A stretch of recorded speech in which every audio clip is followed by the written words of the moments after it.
It was frightful. Here is a look right now at the power outages across our area right now. AEP Ohio says this morning it started with about 7,400 outages. That number is down to about 100 now. For many, though, these power outages today lasted for hours and in that extreme cold caused quite a headache. 10 TV's Catherine Simon is live in Northeast Columbus tonight in one of those neighborhoods heavily affected. Catherine?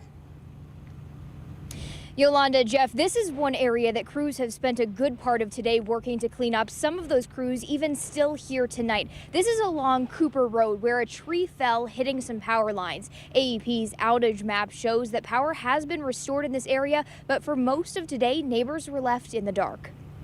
It's funny because you always think, oh, we'll just do this or that. And then you realize it's all electricity. In this Northeast Columbus neighborhood, some spent a good part of the day without power. I want to stay warm, so I'll be sitting right here. Jerry Melvin kept warm in his truck. Without power, we're powerless. And Sarah Lloyd had to find a way to work from home. I had to take my laptop out to my vehicle and work from my vehicle to stay warm and have any power to charge it. Meanwhile, Paul Kelly went to his daughter Maureen's to get through the outage. Pretty chilly inside. I was keeping my coat on, plus a blanket, sitting in the chair, and we finally said, let's go over to Maureen's house.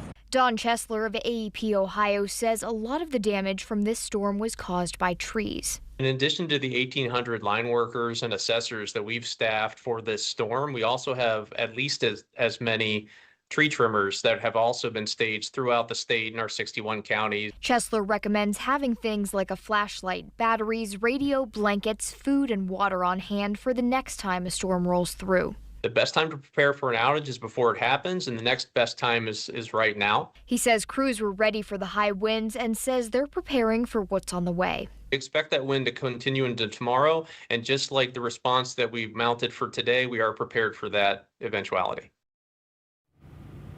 Chesler also suggests people sign up for text and email alerts for the next time that there's an outage to stay updated. You can do that at aepohio.com/alerts. Reporting live in Columbus, Catherine Simon, 10 TV News. All right, thank you, Catherine.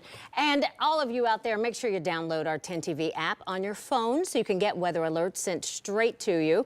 As soon as we know them, you will too.